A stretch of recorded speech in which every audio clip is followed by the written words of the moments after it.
Jaya. Yo, ana apa no? Janur gunung. Kaya Bapa Bronodali. Kok ngajak semayanan utawa kokon ngenteni nek papan kene. Ngene lho to. Apa kowe mangerteni? Awak dhewe. Awakmu lak yo wis ngerti. Bapa Guru Bronodali iku sing wis ngontae dhewe. Mulai dhewe sing gak iso apa-apa. Sampai saiki dhewe ngerti olah kanuragan. Mula opae sing dikarepno karo Bapa Guru. Awak dhewe kudu melok. Bener apa sing dadi kandhamu? Lah, Bapak Guru. Bapa.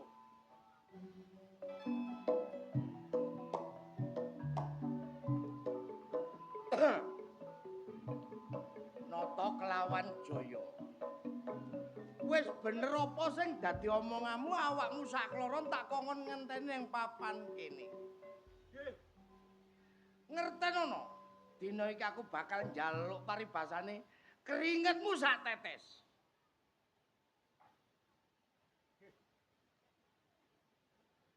Bapak Guru kengken ngenteni ten papan mriki. Bener. Sejo lan karep. Rika, Bapak Guru.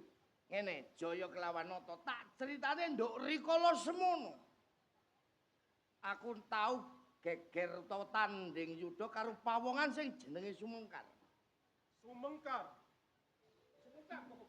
Iya, jenenge Sumengkar. Nganti geger ning papan kuno, aku kasoran. Aku kalah. Nganti mripatku dicongkel sisih, picak sisih.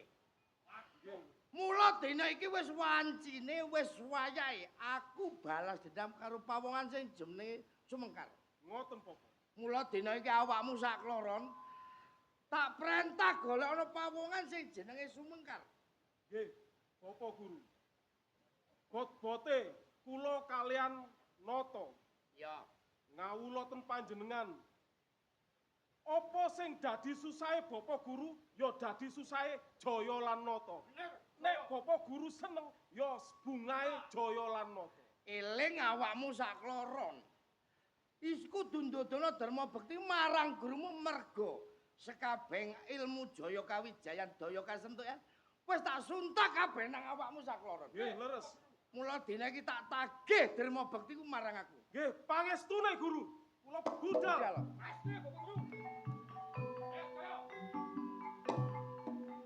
Sumengkar. Lek mbiyen aku kalah ambek awakmu ning dina iki, iso gak iso kowe kudu dadi tumekaning pati ning tanganku.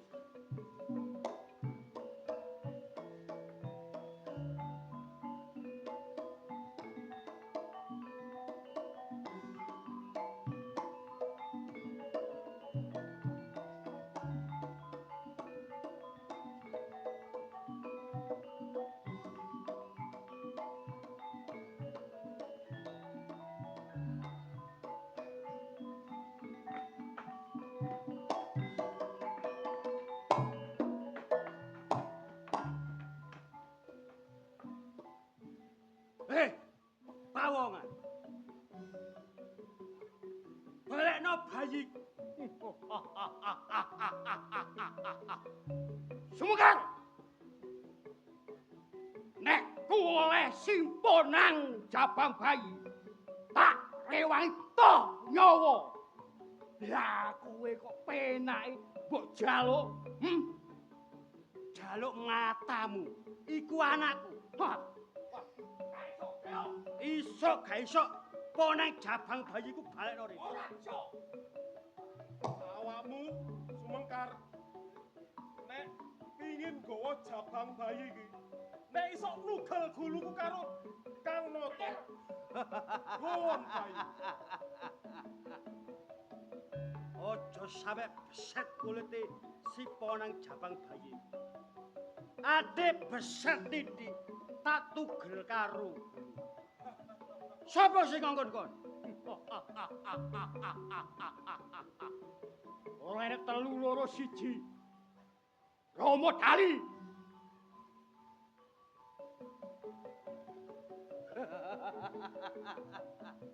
Rama Dali. Yo.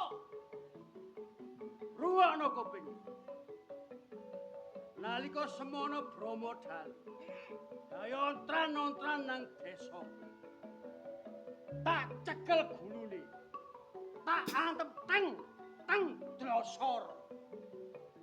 Tak elingno gak kene. Tak congkel matane. Sumkar. Aja mung kaket pangucap. Tak deleng. Riko sandang penganggomu kaya pendekar sing pengpengan. Semono uga aku nata. Pendekar yo pengpengasu nggih ngilmu pilih bobot pilih tandhi. Ngajak apa saiki? Nata karo Jaya. Yo. Empakno dadamu. Ki Trimon aji-ajine Sumengkar. Ngamuk tak kembari budi tak sempadani.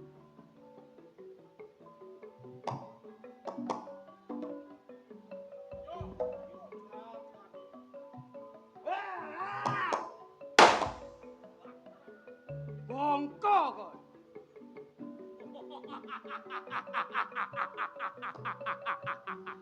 Mong sakmono wae Sumengkar. Tak ibaratno jago ngabruk, kenting ngabruk. Ayo, tamakno aji-ajine nata Barik Jaya. Nek gak bedah dadamu, gak brodol wadukmu. Tamakno aji-ajimu. Tampane dodone Sumengkar. Sing hati-hati. Ayo, munggah sawiji.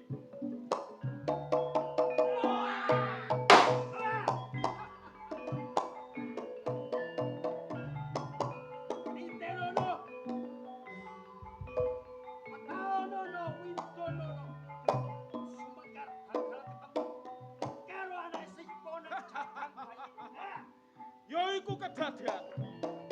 Apa ganti nyawa? Ngono sumbare kok gaji angin. Kaya wis pengpengan. Ayo nyatane keplayu.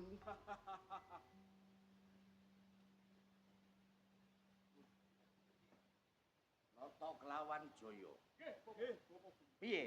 Anggonmu tak wene perintah wis mbok laksanakno apa durung? Sampun. Wis kepethuk pawongan sing jenenge Semengkar? Sampun. Terus kawusanane piye? Niki. Ngeten, Sumengkar wis mbok pateni? sampun. Sakmenika Sumengkar pun kasil kula perjayani. Coba cerita. Ketemu Sumengkar, Heeh. awak dhewe tanding. Awakmu geger sakloron. Sumengkar kula tamaki aji-aji Jaya Wijaya sing ndugi guru. Sing tak wenehi. Nggih, Nyatane Sumengkar pejabunan. mati. Nggih. Cocok nek kowe iki dadi muridku cocok. Lah terus kok kowe gendong bayi? Hah? Apa kowe tak perintah golek bayi? Loh. Nek nesu. Apa? Omongno apa mau. Bapak Guru. Ya. Niki kula rewangi toh nyawa kalian Sumengkar. Niki supaya jabang bayi kula pasrahaken jenengan. Nalare ponang jabang bayi iki piye? Anake sapa? Nggih anake Sumengkar. Iki anake Sumengkar. Nggih, Mbok gawa. nggih. Sumengkar tumekaning pati. Leres. Bojone. Wah, bojone. Wah, bojone boten ketemu, Bapak Guru. Sigri, Nih. si ponang jabang. Monggo, monggo, Bapak Guru. Monggo. Dadi iki anake Sumengkar. Iki wujudane bocah iki wadon utawa wedok. Mapan kebeneran. Nggih. Bapak Guru ora duweni anak. Gitu? Nggih. Si ponang jabang bayi iki bakal tak gula wentah. Ibaratnya tak dadekno anakku dhewe ya anak angkatku. Leres. Mula seksene ana disekseni geter kelawan pater suket gegodan gumelaring jagat saisine. Si ponang jabang bayi iki bakal tak wene tenger Anggra Eni.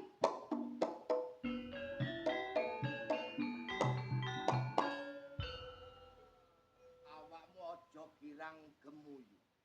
Wis ngelaksanane kowe nggih patine Sumengkar. Kari siji sing dadi tugasmu. Tasik wonten malih. Sik ana maneh. Saiki dina iki gage budal golekno pawongan sing jenenge Wibisana. Benjang menapa kula bida? Mari riyo ya saiki goblok.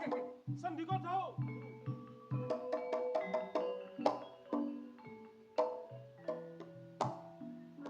Senajan to kaya ngopo, aku ora bakal tega marang si ponang jabang bayi iki. Senajan to wong tuane nate gawe lengserku gawe mangkele atiku.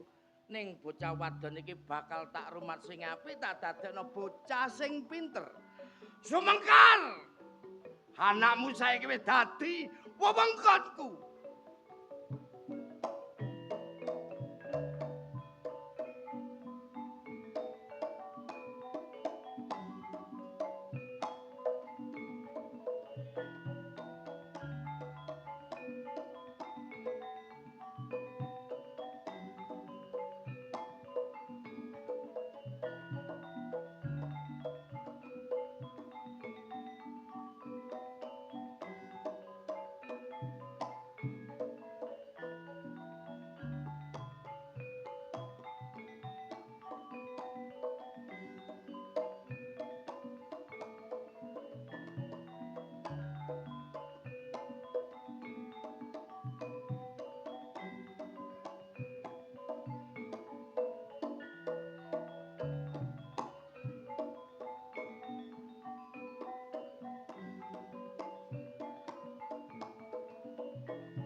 Ana ing tengah alas iki aku arep ngomong karo sampean. Sajane ana apa sak tengah alas iki? Bocah sakloron iki kandhaning bapa guru ana nalika ana ngarsaning bapa guru. Aku dikongkon ngerajah karo anak sampean sakloron iki. Kok sampean iku gak sano tak sakmene kok diraja mendahne tangisi sih, Kang. Kandhane bapa yen bocah sakloron gak tak rajah, uruntan purunga gak iso nyambung patane wong tuwa sampean karo aku, Dik. Kaya ngono. Manut wae gawe bapa ya. Mula dina iki aku wis oleh palilah saka bapa guru, lumengser saka pedepokan, ngerajah bocah sakloron ana omah. Kaya ngono. Ayo, dipacutno mulih. Tak anteni nang kene. Dadi sing kaya ngono. Tak enteni nang nisor wit dilu. Sing ati-ati. Bapa anak sampean sakloron yen ana apa-apa bengok-bengok marang aku ya. Iya. Dadi iki mbok raja teko ngisor. Iya. Ya tak anteni ning kene. Gaki nanti raja ning kene ya ora apa-apa to, Kang. Piye? Nanti raja ning kene tak gojekane anake. Anggra ini. Aku ngugemi omonging Bapak Guru. Yen bocah sakloron iki arep tak rajah umpama tumama marang pusaka sing diparing Bapak Guru, kowe aja udan tetangisan. Mbok menawa ginaris sing gawe urip ora tumama tak rajah kula cakra dina iki. Mula seksenana muga-muga gak ana rubeda sing kaya ngapa Dik ya.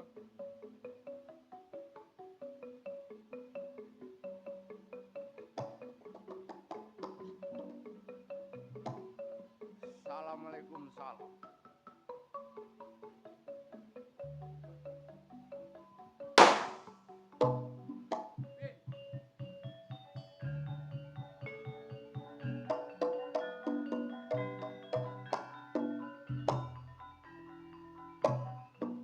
Kudu remaja iki kudu lak nangis. Bocah iki ora tangise babar pisan lho, Kang. Oleh pangestune Gusti Kang Arya Jagat, bocah sakloron tak rajah kala cakra ora tumomo. Bener kandhaning Bapak Guru yen bocah sakloron tumomo ateges ga iso nyambung patane wong tuwa sampean karo aku. Iya, Kang. Mula dina iki ngene. Bocah iki kan gurung duwe tetenger. Paring asma yen. Iya. Bocah sakloron iki wujude lanang. Sing wajib menehi tetenger ya wong tuwa sing kaya aku. Ya kudune sampean to, Kang. Seksenono ya. Bocah iki arep tak kei tetenger. Sing tak bopong disekseni geter kelawan pater bumi mewah angkasa. Bocah iki gak tak arani sapa-sapa, tak arani Slamet.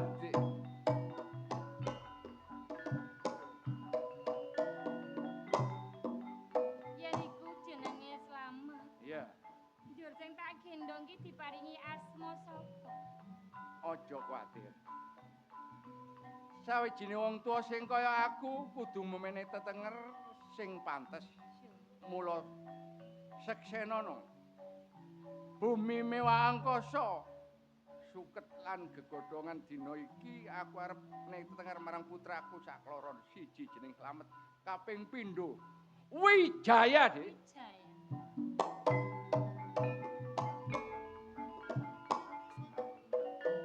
Bocahe malang guyu. Kowe seneng banget diparingi asma Wijaya karo bapakmu to, nggih? Dik, Heeh. bungah rasaing batinku nek dina lho sapa? Sopo jruk-jruk Wibisana, Kang?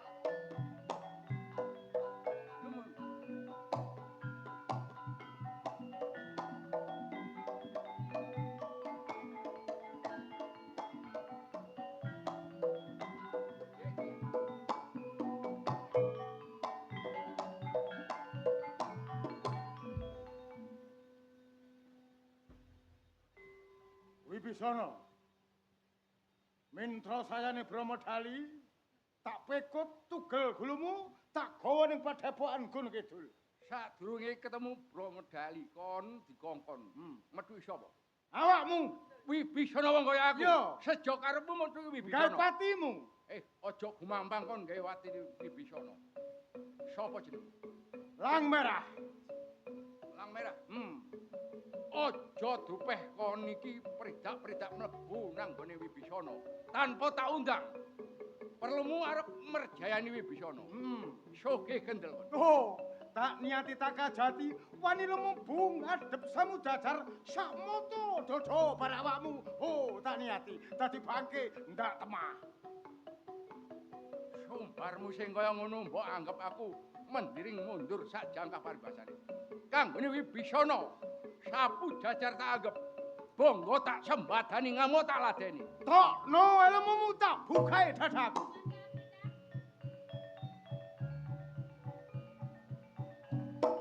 Lang merah.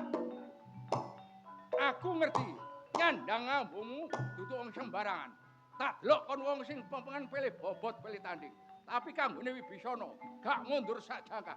Nek lang merah kuat nampani aja-ajine Wibisana Kang Aran Selogiri. Selowatu Giri Gunung ketaman Aji Selogiri gak modar tak guroni. Ojo kakek ngomong. Selogiri ya.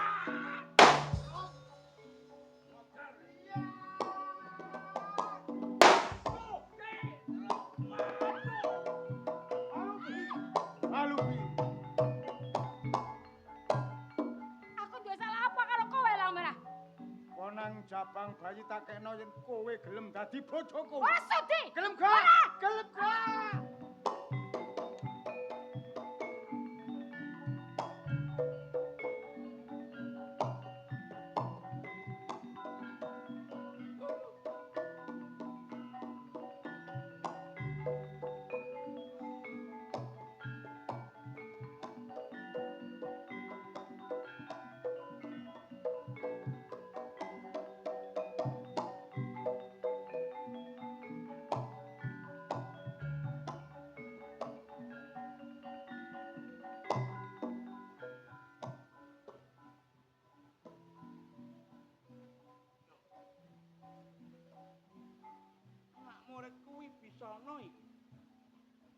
Bopo.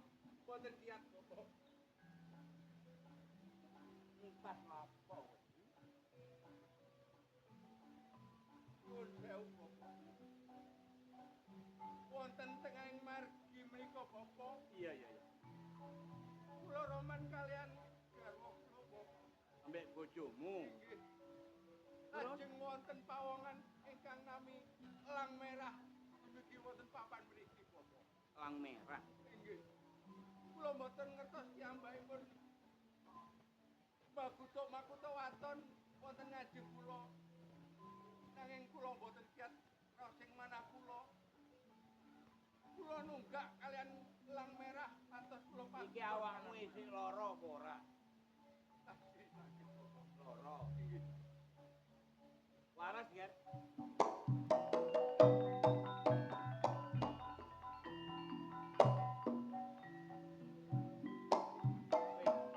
Terus ngomong apa?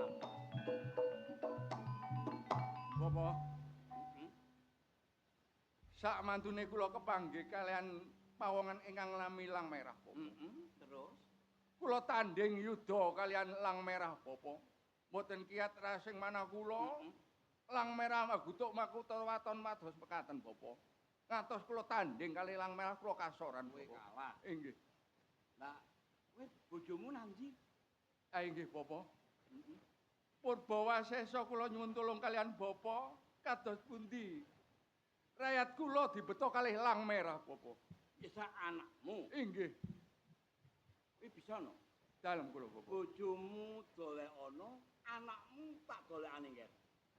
Menawi mekaten, Bapa, Heeh. pangestuning Bapa ingkang kula suwun, kula badhe madosi rakyat kula, Bapa. Enggal dolek ana. Bapa. Ono ae. Lang merah. Aku ngerti kok. Yen sida mang jabang bayi iki ora mbok wolongake marang aku.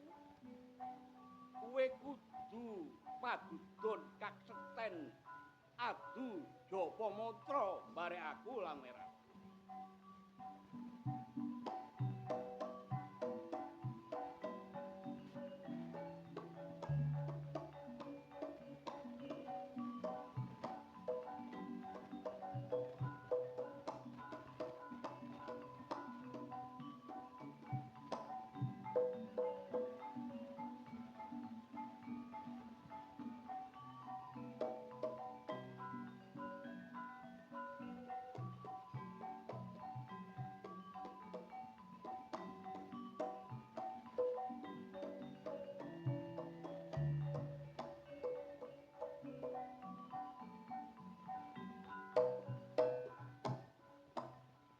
Noto.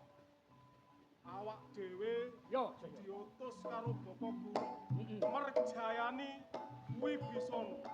Kira-kira kabar kawusanane kaya apa? aku yo ora ngerti babar pisan, Jaya. Kamu pae dhewe saiki nang kene Heeh.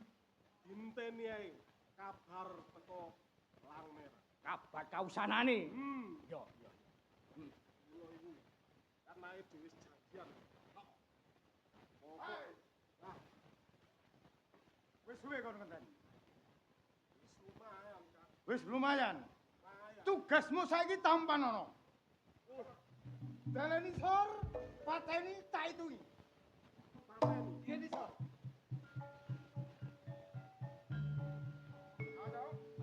Aku sing ngitungi. Siji, loro, telu.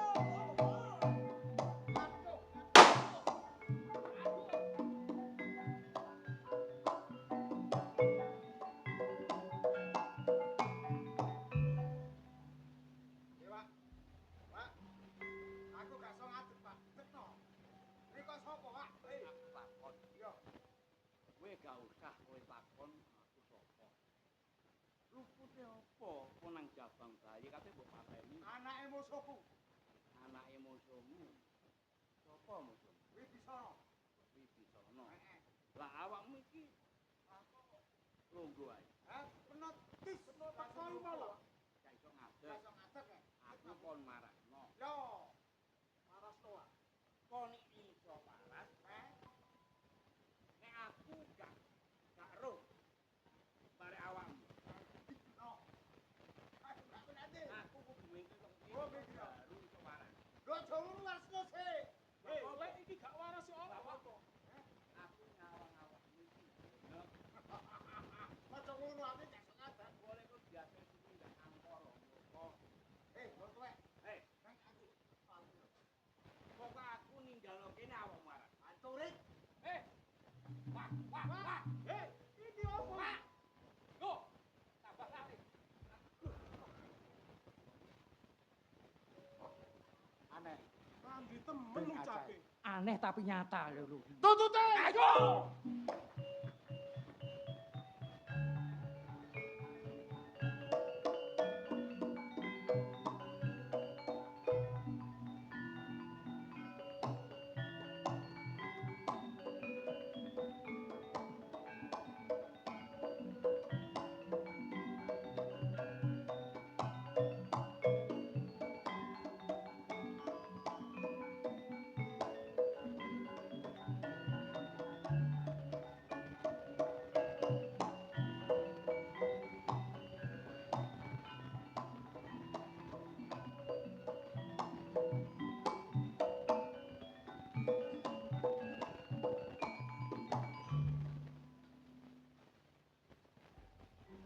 Biasa iki akeh kayu garing. Karo-karo udan iki mau. Anu kayu garing balas. Lorot-lorotane cemara ya gak ono.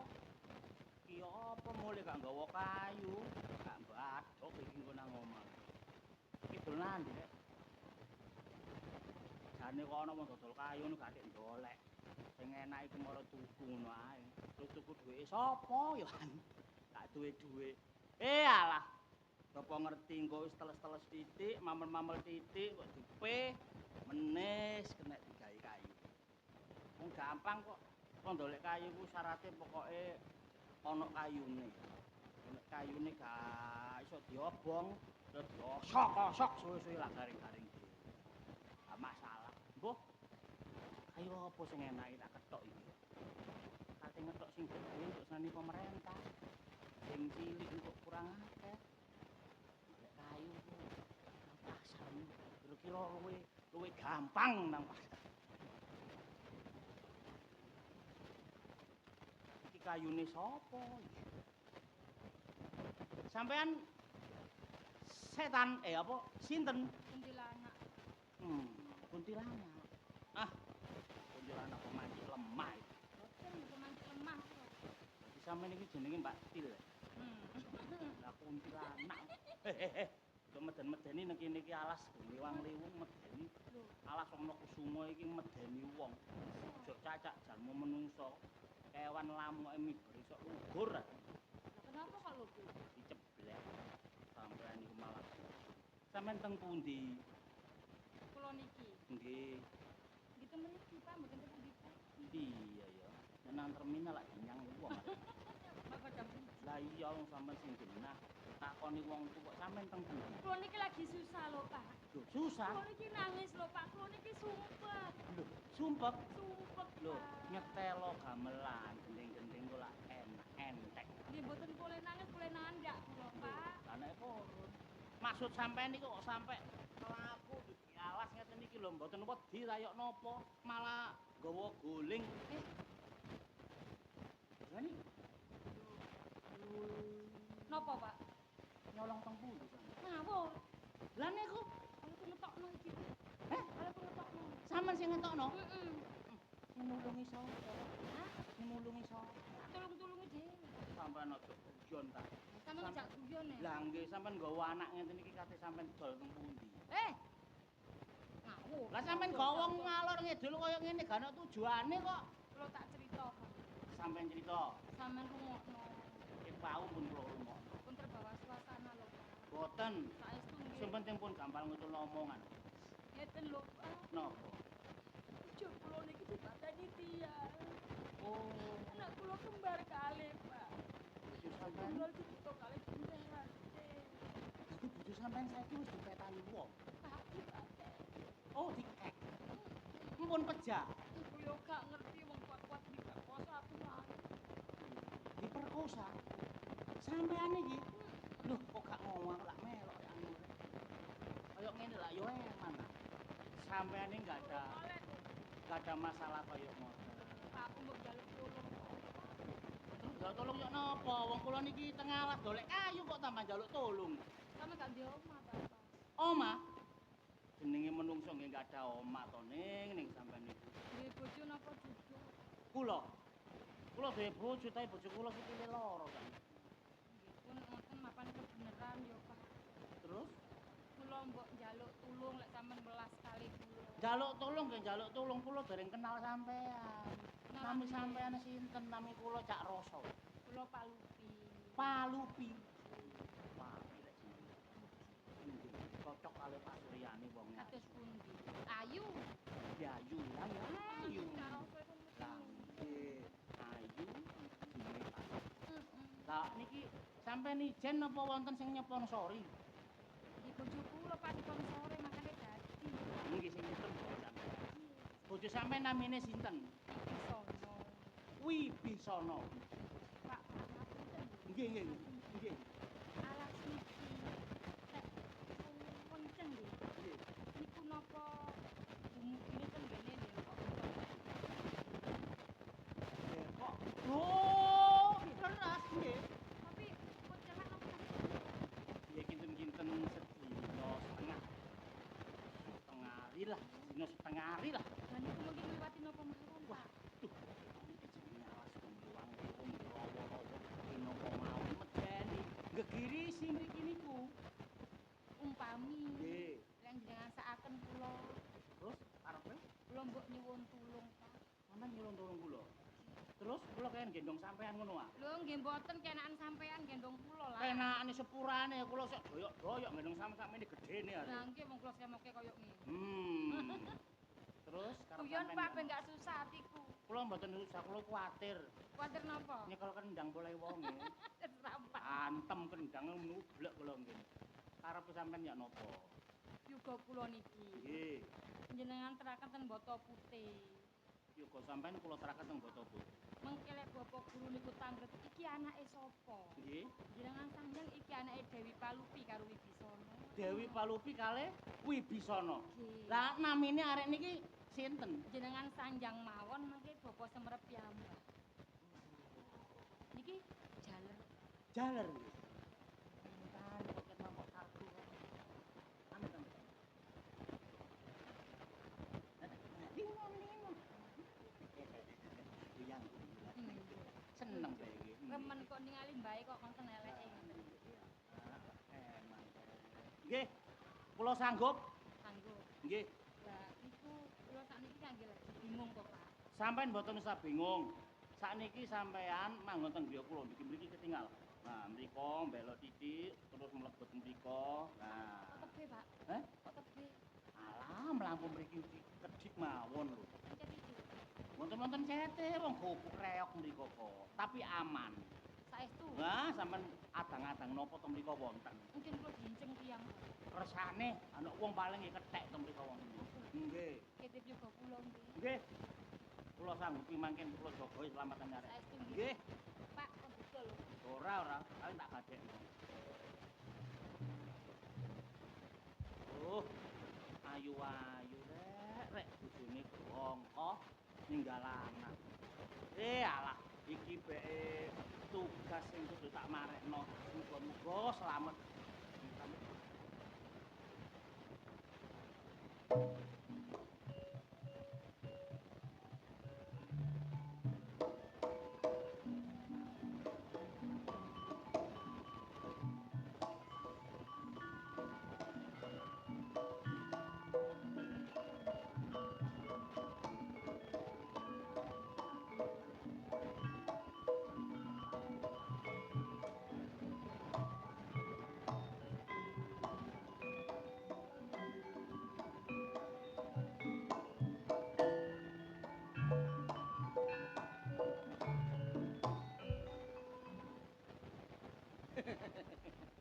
Jane sampean niku lha apa sening?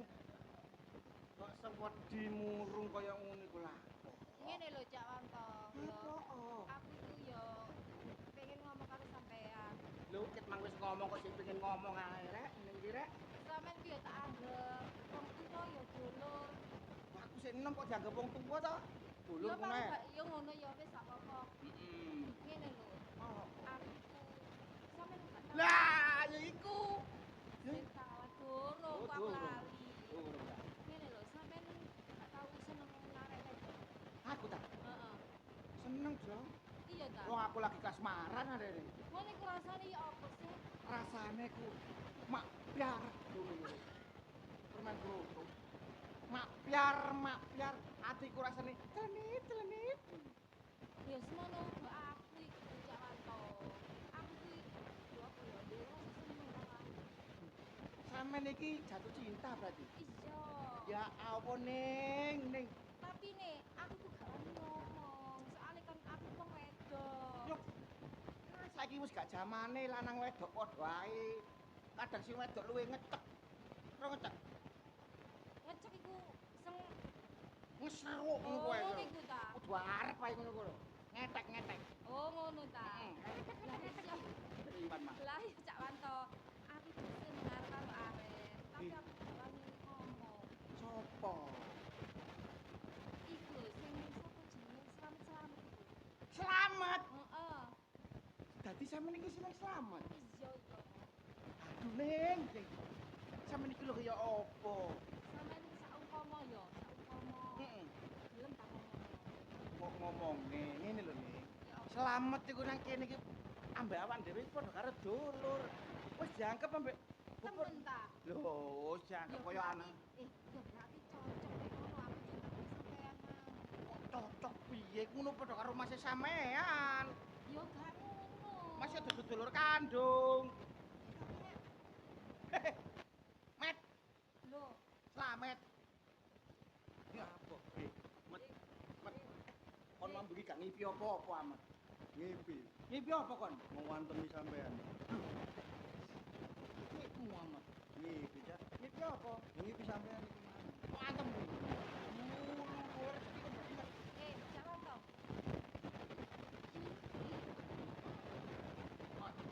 Apa kon iki kon karo nemu masak pagi-pagi.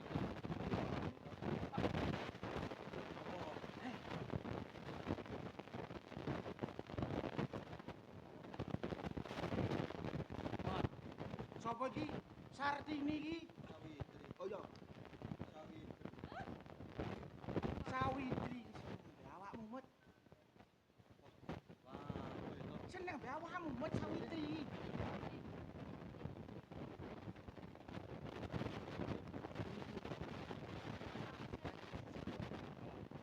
Sawitri seneng be awakmu. kok Sawitri iki dulur. Gak pantes lakoni koyo ngono iku. Ngomong-omongane aku gak seneng. Tak buluhi 200. 200. Seneng. Aku jebul 200. Yo. Mut. Buri piro kok? 400 ngomong.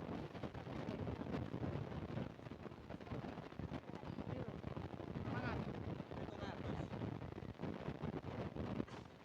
Coba yo neng. Tak tuntut 1 juta. 1 juta. 1,5 juta. Buyar. Iki kesuwen neng. Situ 1 juta, situ 1,5. Lah terus piye? Aku wis kadung. Hei, seneng yo seneng aja kaya wong dagangan ngono ta. Oh, Seneng. piro to? Ulo.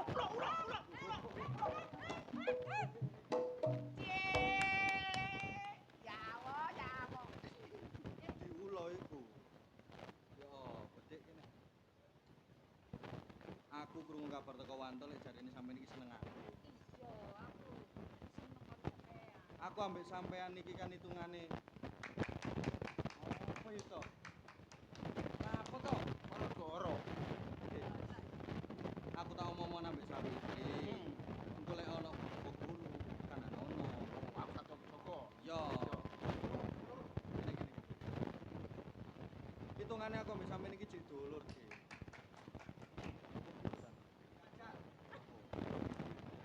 kau usah jajal-jajal. Hitungane cek dulur, Ge. Sampeyan kok duwe rasa kaya ngono iku.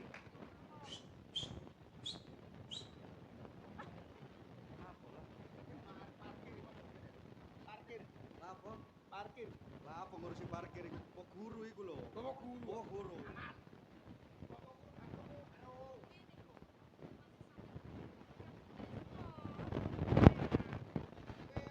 Kan poten ben ngaling-aling Mas yo kon iki dulur. Aku yo duwe rasa tresno awakmu.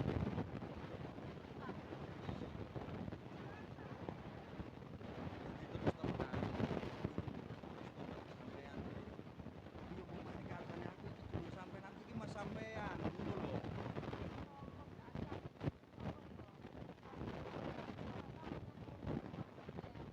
Hubungane padha senenge lah ngono sih ya.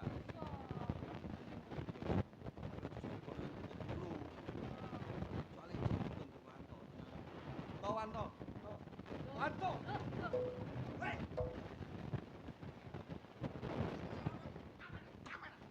Bapak guru cek. Bapak guru cek turu. Pikirmu iku lho sapa?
marang kowe ning kandhane Bapak Guru.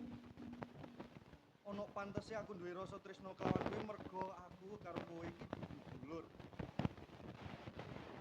Yen babagan masalah iki wis mari, wis rampung, aku bakal bali neruske tresnaku kelawan kowe.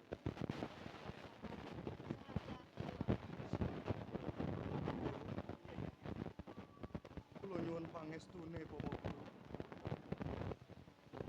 Pak Ijeni koyo banyu mili budal. Ojo nganten karat landhep. Ning nibo nanggone jiwa arane. Slamet salam. Sambi kok. Matur suwun kula pamit Bapak.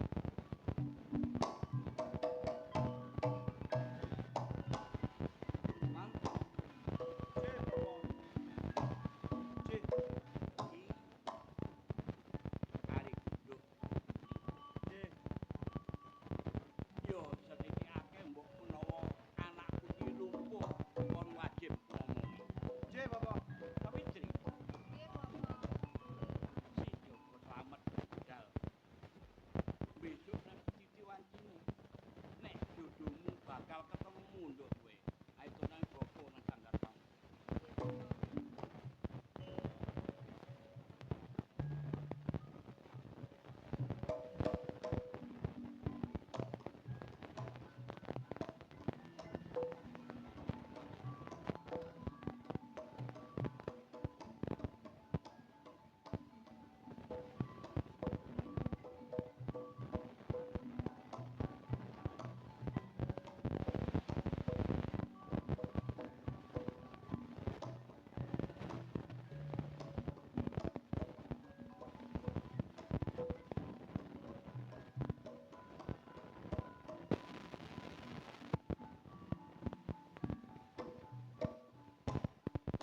Jane pengin munggah endem kok boto putih.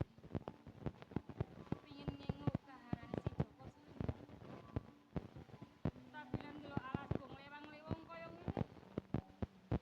Mundur aku ora wani. Akeh macan galak saandane sing manggon ana ing jroning alas kono. Apa kowe iki ra kangen?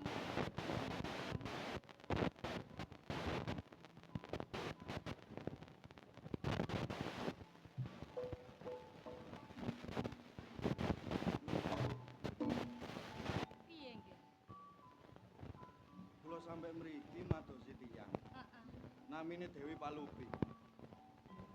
Dewi Palu. Cih, Ana hubungan apa nganti awakmu golek wong wedok sing jenenge Dewi Palupi? terose Bapak Guru Mayanggara. Sakmenika kula kedah ketemu kalian Dewi Palupi merga niki mungkin saged jelasaken runtutan urip kula niki. Terose Dewi Palupi nggih ibu kula, Jenengmu sapa? Joko Slamet. Kowe anakku nggih. Loh, Kanjeng Ibu. Wis gedhe kowe Joko Slamet. Nembe wae ibumu garep nang boto putih goleki awakmu. Ning nyatane awakmu saiki sing goleki ibu nggih. Kok nganti aku ana ing padhepokane Bapak Guru Mayanggara kok gak barek sampean. Tak critani ya Joko Slamet. Dijak metu karo bapakmu ning tengah alas. Jawane bapakmu ate nangone Bapak Guru ning boto putih. Sawise ngrojo awakmu karo adimu. Ketekan pawongan kang alan elang merah. Kondo karo bapakmu utusane Brahmadali. Tanpa perkara tanpa apa ibu ya ora ngerti. Bapakmu dipateni. Ibu arep diprakoso nggih. Untung ibu iso mlayu. Ning Joko Slamet. Ibu diuber karo ulang merah. Awakmu tayo ibu kena nang adimu dioyok karo ulang merah. Aku iso kena awakmu ning adimu dikowo karo ulang merah. Sing mateni bapak mang sapa, Bu? Yo ulang merah Ulang utusane merah. Brahmadali. Gak ono liya sing nyambung watang putunge bapak ya aku, Bu Joko Slamet. Yo iku ngerti. Ning isih ana maneh Joko Slamet. Mengko yen awakmu ketemu nom-noman. Yen duweni raja kaya awakmu jenenge Wijaya, yo iku adimu. Iku adikku. Golek ana nggih. Nyuwun pangestune ya. Tak pangestune kaya banyu mili muga-muga aja bengkas karya matine wong tuamu lanang yo nggih. Aku pamit ya, Bu. Sing hati-hati Joko Slamet. Kowe wis gedhe nggih. Sumbales patine wong tuamu lanang. Yen ngono iku ora usah munggah ana ing padepokan. Pak aku bali mulih.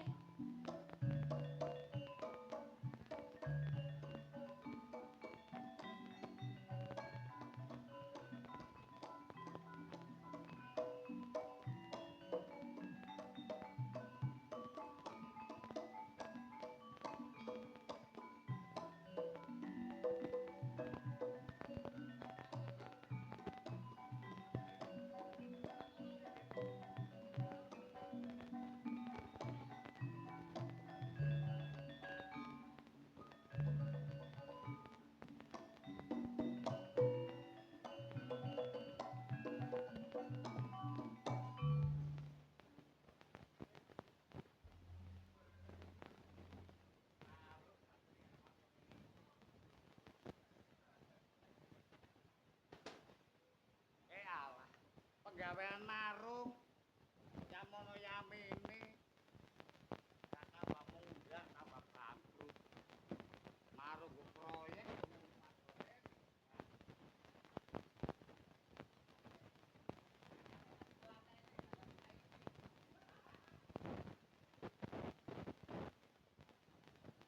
Warung lan kopi ya ketok. Temane duwiyo. Kerupuk karene wis mangan betul. Tapi apa maneh wong marung wis senajan gak ono langgan. Iku dungo. Akeh langgan. Makane dulur kene nyambut gawe apa nek kate resaka rekoso pun ngersula nggih. Berusaha ikhtiar donga teng Gusti. Aja sambat nang tangga. Sambat nang tangga dhuwit 10.000 balik 12 sampai sing 13. Tapi nek sambat nang Gusti Allah sepenting sampeyan istiqomah bakal ditu. Bir. Bir gak ono, gir iku ono. Dikateng cocot muagir. Ngombe. Oh iya iki aku kopi. Fotomu lah keton gak ono kopi. Iki opo iki? Opo karane wong mangan nek gelem. Iki marung apa marung? Sing aku gak marung kecelaku. Ya kon gak melok lodruk. Kok jujule mau warung. Lah kon bagian apa? Aku ah. Lho, aku preman. Lah wong pembunuh kok keluduk bunuh. Nih, nih. Nyata. Apa, Dik?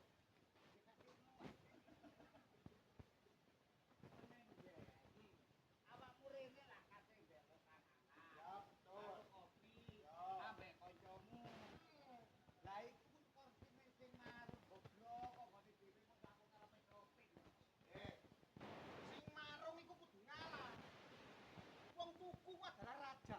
Sing raja sapa? Sing tuku. Awakmu? Iya iya dong. Masa ya lho. Tuku tak dibayari. Tuku ya dibayari. Lho lah akeh duitmu. Akeh. Warung prei sauron ya. Kunjul. Ono kopi tak gak? Sepurane. Iki mang aku buka. Kopi wingi sore ku wis entek. Lah ana sing tak kongkon blonjo. Budale kawanen pasar itu. Mangga. Tapi cuma kawanan. Kasih to blonjo iki mang. Kasih udo. Lah kok. Ayo mulai yo nasi. Ngono kok. Lah kok mangan kulite. Goblok. Kabare apa? nomor. Iso. Tak tebasi. Ngene lho, aku iki dudu gak percaya karo awakmu. Hmm. Aku wis ero awakmu sapa lang merah. Duitmu yo akeh. Tapi liyane gak umah. Iki panganan apa? Karupuk. Nek gawe kerupuk, Carane gampang. dapatno. Kerupuk kan macam-macam. Iya. Ana sing teko gaplek, ana sing teko glepung. Hmm. Lah iki kerupuk urang yo campuran banyune urang. Oh, tadi kerupuk. Tapi kerupuk tepung iko. Mari dulu putih kayak banyu ret, urang. Ulet-ulet didang glepunge, diiris-iris, dipe, digoreng dadi kerupuk. Siji barek lang merah. Lang merah nek gawe kerupuk ya apa? Jelek darai pendekar nom-noman. Oh, delek gete yo. Kayak apa iki? Gak gelem manut tak bleh. Terus Getihe tak mek dipepe digoreng. Mangane aku lho ya iki krungu iki ana gete dimek-mek. Tak ciprat kabeh.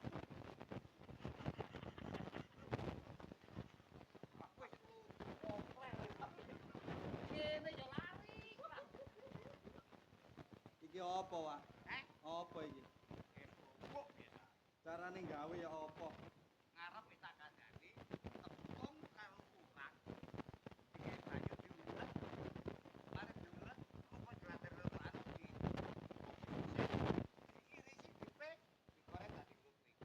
Siji ambek pendekar Gunung Kidul, Pak. Oh. Gunung Kidul ya apa?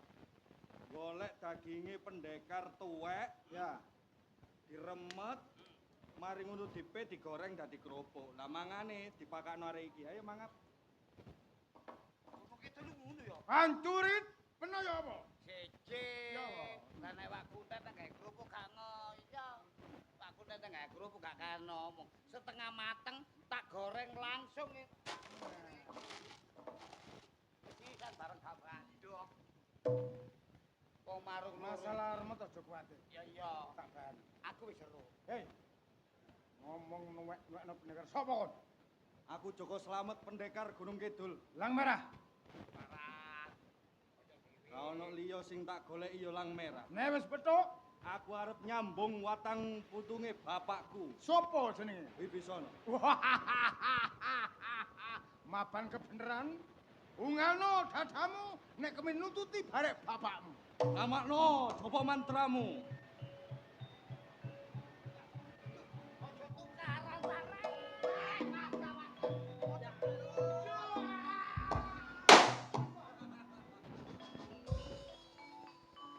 Ora apa-apa. Ayo ganti. Bukan dadamu. Tampanono aja jine Joko Slamet.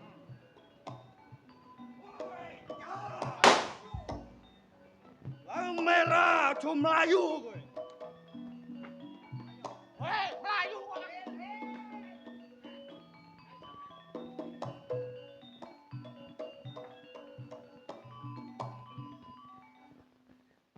Kaiso.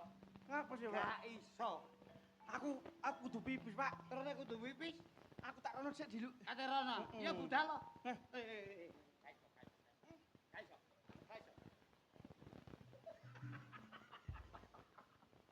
Kita kayak bokong prok iki. Kaiso. Arek loro. Mari mangan gedang mangan kerupuk karo kawitan tukaran Melayu. Sing tanggung jawab awakmu lho. Iku arek loro. Arek loro mari mangan gedang, mari kerupuk. Mlayu. Aku yo gak. Tapi temen. Temen wanto iki tanggung jawab, Lek. Dagangan iki akeh lho ya. Lu tenang ae, gak usah kuwatir. Yo narek loro, mari mangan. Mari apa? Melayu. Gak ngono aku. Nah, awakmu gak. Aku wong tanggung jawab. Iya percaya rek. Gak mungkin ta lah. Ya iya mosok gak sakno aku. Heeh, yo narek loro iku mang. Percaya Mari aku. mangan, Iya. ngombe, Iya. melayu. Hancur dibijuri. Wah, lah nang ngene aku lak remek iki. Wong durung tak delek anakku njaluk dhuwit gawe kulaan.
aku sampe nututi ketial-tial. Papan kebeneran nih. Iku wis sak njabane omah. Ya. Terus terang ae. Tak buka ana dalang iki. Nek Aswara duwe rasa seneng barek anggrek. Lho, kan iku gak apa-apa ta, aku iki dulur sampean, Kang. Kok iso sampean ngomong kaya ngono iku lho, pantes ta? Nih. Anggitmu wong tresno gak oleh. Gak, Kang. Sampean dulurku, gak oleh kaya ngono iku. Anggrain karo Aswara dudu dulur ketok tunggal. Ateges awakmu iku anak angkat. Tapi masih aku dudu dulur sampean kandung aku mau, Kang. Njaluk apa ae tak tukokno. Mau. Ayo. Gelem apa gak? Nerima apa gak? Oh, gak, Kang. Gelem tak gak? Oh, gak. Gelem tak gak?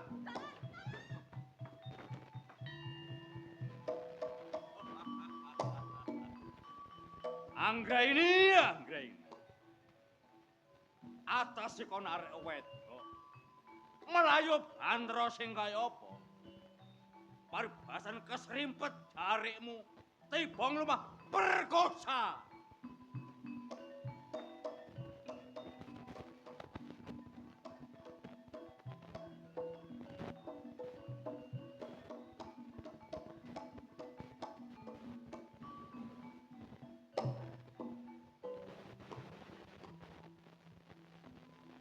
Biar padang bangun raino. Lega rasane atiku sawise aku iso mudhun saka padhepokane Bapak Guru. Anggonku nyecep ilmu bantur kelakuan tak rasa wis kasil lan wis cukup. Anggonku kepengin dadi wong sing sekti mandra guna pilih bobot pilih tanding. Nanging welinge Bapak Guru Yer Wijaya yen kowe wis rumangsa dadi wong sing sekti mandraguna, kebasan gak tetes papak palune pandi sisane grendel. Kowe marang liyan aja duweni sifat adigang adigung adiguna.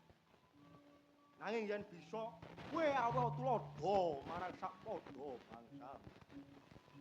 Lega rasane atiku. Tapi embong kene kok rasane kok sepi lamun ngene. Gak enak opo iki?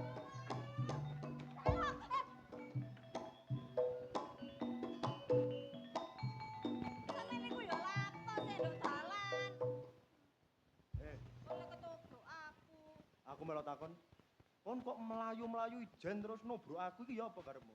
Aku kemang lagi buru-buru ambek wong gak waras, aku wedi. Kon wong wedok mlaku ijen sampe diburu-buru wong gendeng gak ono sing nulungi. Gak ono makane aku melayu. Untung sing kon tobruk iku mang aku. Lah nek sing kon tobruk ibaratnya kebo apane kate gak disundang. Ya apa aku gopo, aku wedi kok. Berarti kon diburu-buru wong gendeng. Wong gendeng endi? Ono. Tak tulungi jok kuwatir kon.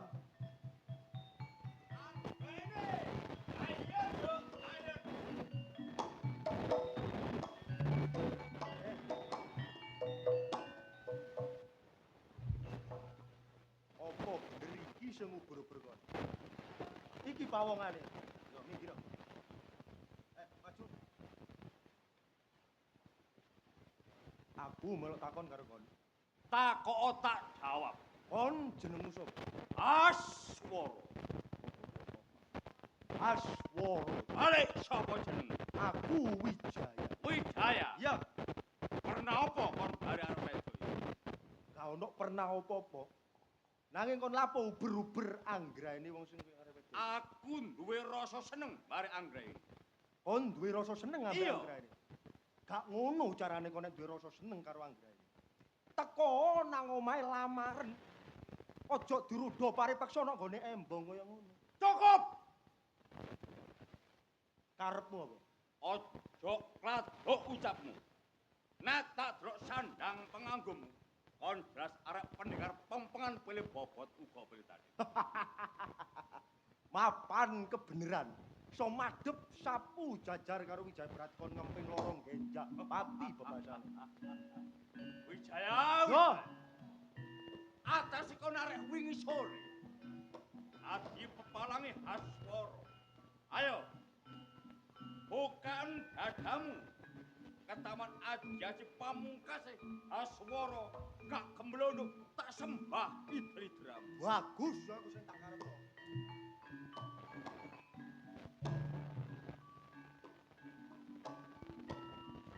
Ya!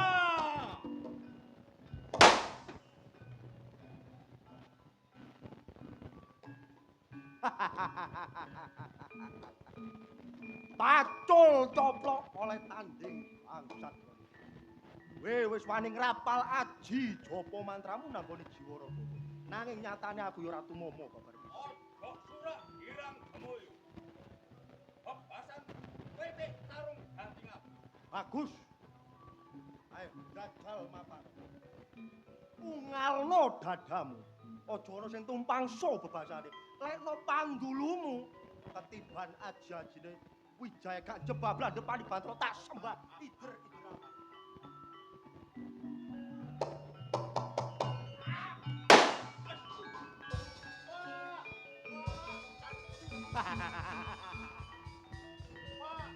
Sombarmu kaya iso nglakoni abang bebasane.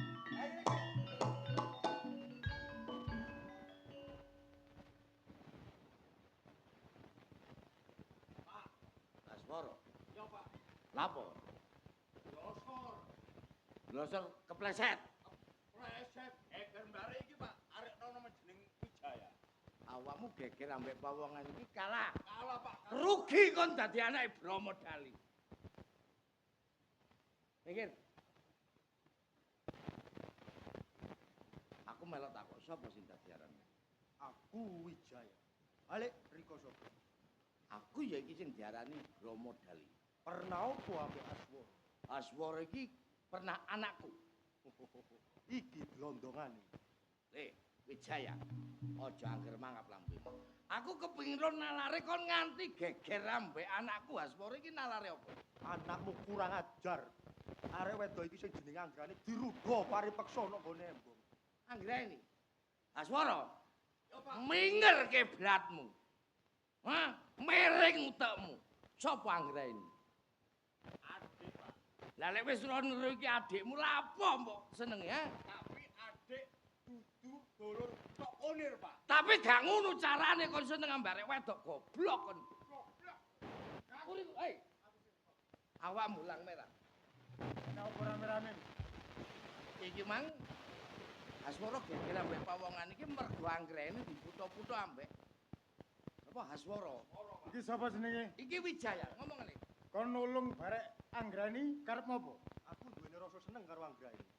Lahir batin, Lahir batin. Agung Lilani. Wakile Kakang Bromo Dali. Ning syarate Apa, kudu Jar? iso mateni pendekar arek nomang sing jenenge Joko Slamet. Joko Slamet mati dening aku.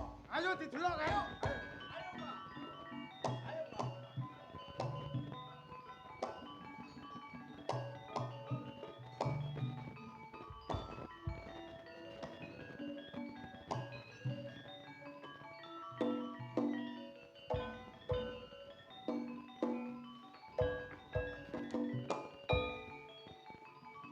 Hei! Joko Slamet. Yen kowe wong sing pilih bobot, pilih tanding bebasan, gak tedas papak palune pandhe sisane gretuk jajal. Mapan ana papan palagan kene.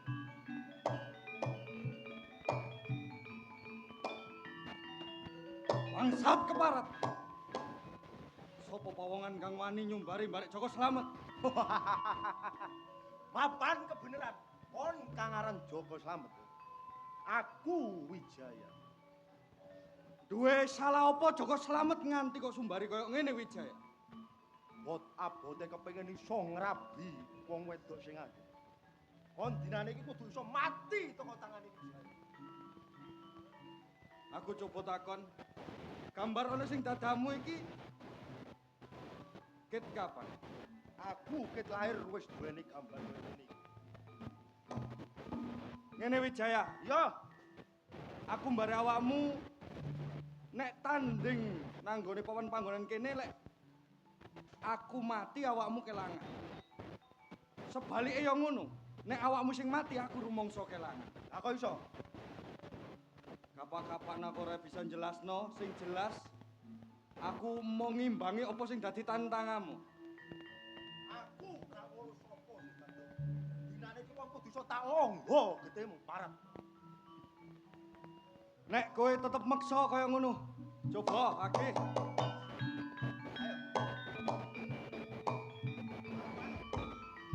Sopen kabeh aji jopo mantramu aja ana sing kepaksa.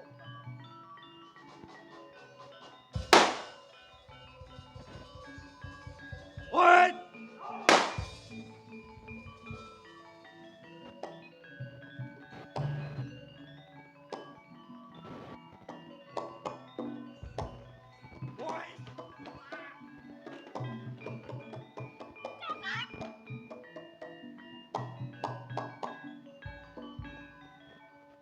Joko Slamet takon ngono apa karo ibu?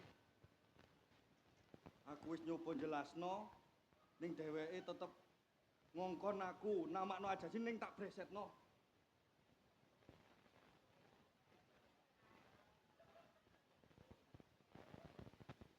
Wijaya. Kok iso sempurna aku Wijaya? Jelas ngerti wong awakmu anak. Iki ibuku ya. Kakangmu lak wis kandha Wijaya.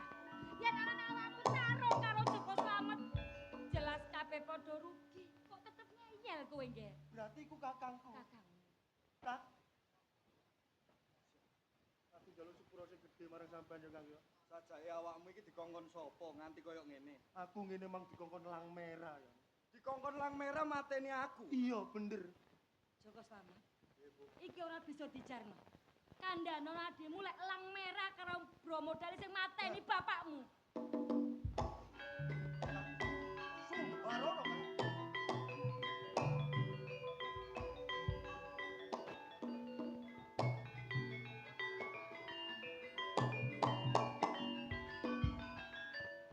Kowe sapa?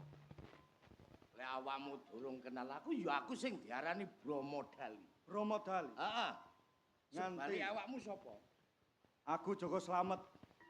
Joko Slamet ning papan kene ngedang lakuku ana parigawe apa?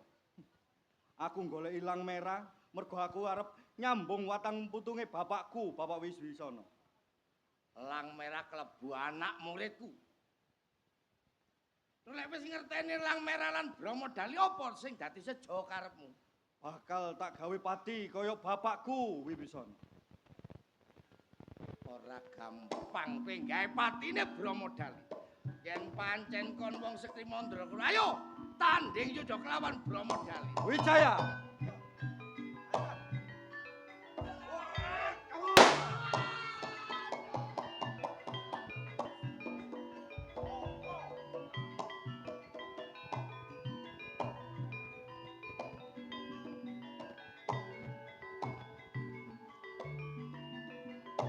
Bromo Dali mati. Loh, Kang Wibisana? Karo aku. Ya seren to Kang karo bojone kok. Pancen aku gak lali karo sampean, Dik. Aku ya golek anakku. Iki Wijaya. Iki Joko Slamet. Iki Dadi kan anak bapakmu. gak klono aku wong tuamu. Hah? Iki sijine sampean ya goleki sapa, Kang? Aku yo goleki anak Sing jenenge Anggraini. apa iki, Kang? Iki anakku. Oh. Kene. Dik, Iki ana arek ayu-ayu iki nek sapa? iki jare angga ini anake Kang. Anak sapa? Anak Sumungkar. Ayu. Lah iki sapa iki kok peticak petiti? Jenengmu sapa? Aswara, Pak. Anake sapa? Bromo Dali. Kon kepin rabi. Lho jelas, sik ta, Pak. Iya. Iki sapa iki jenenge iki? Selamat. Joko Slamet pacaran mbek iki. Wijaya pacaran mbek iki. Lah aku ora bisa apa, Pak? Tak gelekno arek semengko. Semengko tak ngampon, Pak. Saonone, Pak ya. Pokoke gak banci, Pak ya. Kene Dik. Nek wis ngelompok kaya ngene iki ateges cerita wis paripurna ya. Mangkane kabeh para seni wis ngelompok kaya ngene iki uri-uri budaya bangsa ya. Mekaring budaya agawe lure nusa kelawan basa. Sekali merdeka tetap merdeka, Budi Wijaya tetap jaya.